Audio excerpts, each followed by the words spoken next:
Bonsoir, et bien cette neuvième lecture du confinement sera peut-être un petit peu plus longue, un petit peu plus disparate que d'habitude. La dernière, je vous rappelle qu'on avait comme invité Baudelaire avec un magnifique poème en prose, peut-être les plus beaux de Baudelaire d'ailleurs, un poème en prose intitulé Enivrez-vous.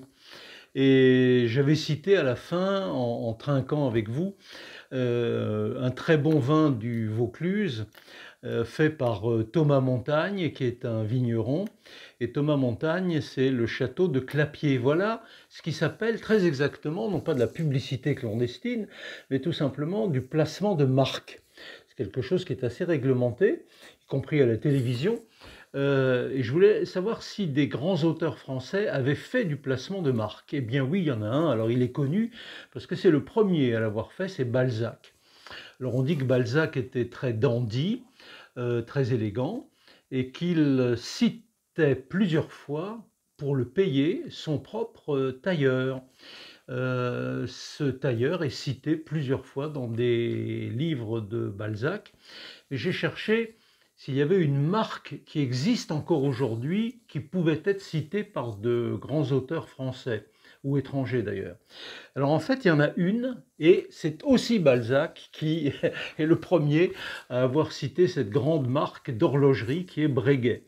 Dans Eugénie Grandet, quand Eugénie Grandet attend son cousin qui descend de sa chambre après la première nuit qu'il a passée en arrivant de Paris jusqu'à Tours, Balzac dit, en parlant de ce cousin, il tira la plus délicieuse montre plate que Breguet ait faite. Tiens, mais il est 11 heures, j'ai été matinal. Et voilà, Breguet est cité dans Eugénie Grandet.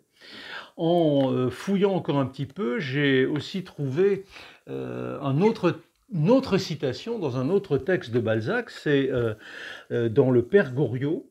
Il se tourna vers la cheminée, y aperçut la petite boîte carrée, l'ouvrit et trouva dedans un papier qui couvrait une montre de Breguet. Voilà, c'est à peu près la même date, 1833 pour l'un, 1834 pour l'autre. Et il insiste, Balzac, il devait beaucoup aimer les montres, il devait se faire payer comme ça, d'ailleurs, il se les achetait sûrement en citation. C'est également dans La Rabouilleuse, en 1842, où il dit « Une jolie chaîne d'or pendait de la poche de son gilet, où paraissait à peine une montre plate.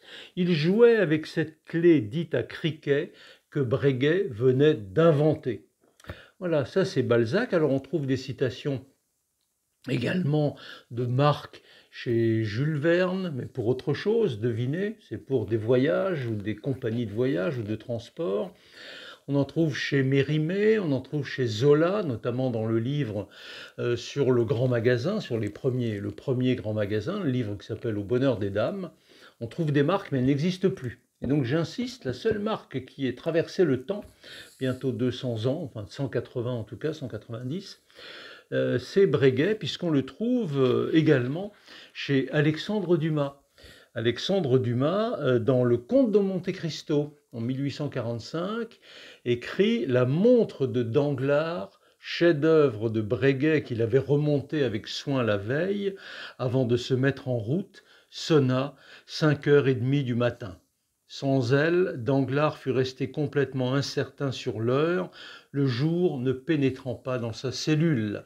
Donc voilà encore une fois Breguet chez Alexandre Dumas, qui me fait penser d'ailleurs que aussi Breguet est cité par Pouchkine, étonnant.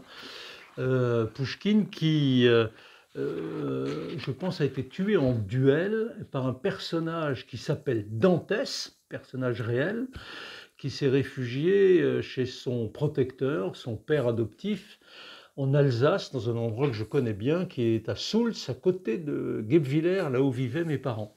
Voilà, c'est drôle ces raccourcis de l'histoire. Pouchkine écrit un dandy qui se rend sur les boulevards, il y flâne à loisir jusqu'à ce que la Breguet vigilante lui rappelle l'heure de midi.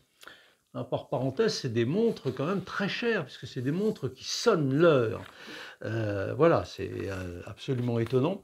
Et là où j'ai été surpris en cherchant encore, toujours avec cette marque, eh bien c'est Victor Hugo qui la cite. Vous savez que Victor Hugo était très croyant, mais pas pratiquant, pas catholique. Il avait une vision de l'univers beaucoup plus grande, et il comparait Dieu à un grand architecte. Il le comparait aussi plusieurs fois à un horloger. Et quand il est en mal de synonyme ou en mal de rime, eh bien voilà ce qu'il utilise. C'est dans la chanson des rues et des bois en 1865, la sixième strophe qui dit ceci: un cœur parfois trompe et se désabonne, qui veille à raison, Dieu, ce grand Breguet, fit la confiance et la trouvant bonne, l'améliora par un peu de guet. Voilà, Breguet comparé à Dieu. Voilà un beau placement de marque. Voilà, ben c'est tout pour aujourd'hui. On a quand même cité quelques beaux grands auteurs français. Je pense que la prochaine lecture portera sur quelqu'un que je viens de citer, parce que je trouve qu'il écrit mieux que la réputation qu'il a.